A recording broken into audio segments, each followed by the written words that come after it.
يعني ما تزعليش مني. وهزعل ليه؟ ده رأيك وفي شيء من الوجاهة. يعني انت حاسه بكده؟ مش يمكن يكون ده مقصود؟ مقصود انك تعيشي من غير روح ومن غير قلب كمان. يا نهار اسود منيل ب60 نيله، ومن غير قلب كمان. اللي يدخل اللعبة دي لازم يكون كده. يعني انا في يوم من الايام هبقى زيك كده؟ لا لا لا لا لا لا لا اشك. احنا لسه في البداية، اصبر شوية وبعدين تحكم. عندك حق برضه، الواحد ما يقدرش يحكم على حاجة في البداية كده. ما هو اللي ايده في المية مش زي اللي ايده في النار برضه.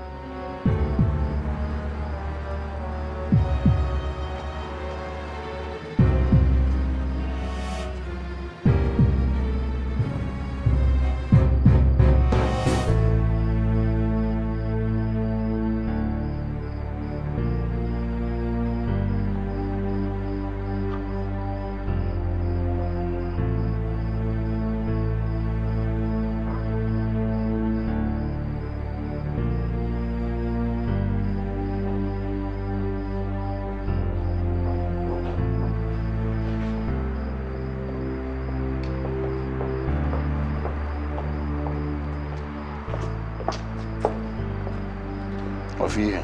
يلا بينا من هنا. انا عايز اتمشى شويه. هنتمشى الناحية التانية. وهنا لا ليه؟ وبعدين اللي اسمه عامر ده واقف بيعمل ايه هنا؟ على فكرة انت بقيت تسأل كتير قوي، وده مش صح علشانك. انا عايز افهم.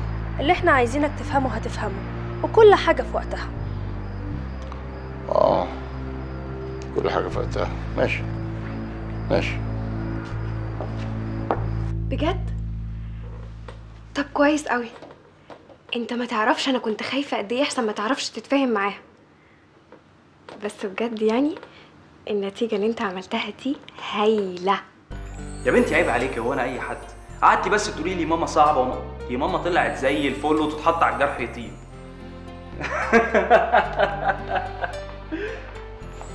بس عارفه احلى حاجه ايه؟ ان انا قدرت اكسبها في صفنا، واللي احلى منها ان انا كمان خدت منها ميعاد نيجي نزوركم على طول بعد الامتحانات انا وامي. خلاص يبقى كده مش فاضل غير مامتك ان انت تقنعها، واول ما اجي بكره الكليه لازم تحكي لي كل اللي حصل. يعني انت واثق انك هتقدر تقنعها؟ لا طبعا مصدقاك، لان انت طالما قدرت تقنع ماما يبقى هتقدر تقنع اي حد في الدنيا.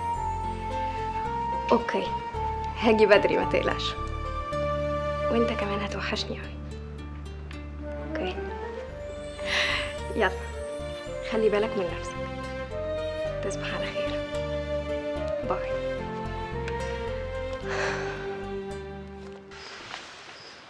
انا ما كنتش اعرف حكايه ايجار الشقه دي.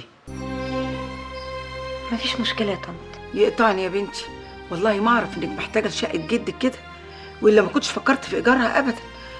يعني انا اجرتها عشان لقيت الدنيا زنقت علينا، وقلت اهو قرش يخش لنا يساعد شويه على المعيشه اللي بقينا فيها دي. ربنا يقويك يا طنط، ولا يهمك. انا كنت عايزه اجي عشان اقعد اذاكر في الهداوه، لكن معلش عادي بقى، هرجع انا بيتنا. الله، ترجعي بيتكم ليه بس يا بنتي؟ ما انت قاعده، ما هو ده زي بيتكم، وقاعده مع ولاد عمك وزي اخواتك، واقعدي مع اختك في الاوضه، ايه اللي هيجرى؟ وذاكري براحتك يا حبيبتي. لا يا طنط معلش، انتوا البيت عندكم زحمه وانا مش حابه ان انا اضايقكم. يخص عليك يا سميه، دي كلمه تطلعي من بوقك برضه كده؟ ده انا خالتك نجاة كده برضه حبيبتي، ما شيلكيش الارض شيلك راسي من فوق. ما تحرمش منك يا طنط، معلش خليني على راحتي. يلا تصبحوا على خير.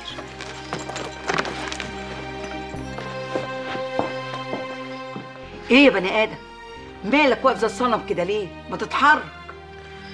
صعبان عليا يا ماما شحطات سميه كل شويه من حته لحته. يا اخويا صعبان عليك؟ طب لما هي صعبانه عليك ما مسكتش فيها تقعد في وسطنا ليه؟ الله، انا قلت انت لو عايزاها هتمسكي انت فيها، انا مالي؟ انت بتستهبل يا واد ولا بتستهبل؟ امسك فيها ايه؟ ما انا قعدت اتحايل عليها وانت واقف زي الصنم مش عايز تتحرك. انا قلت اديلك فرصه يمكن تعرف تتصرف ولا تعمل حاجه. اهي دمك ولحمك، بنت عمك برضه. بقول لك انا ماليش عمام، واقفلي السيره دي.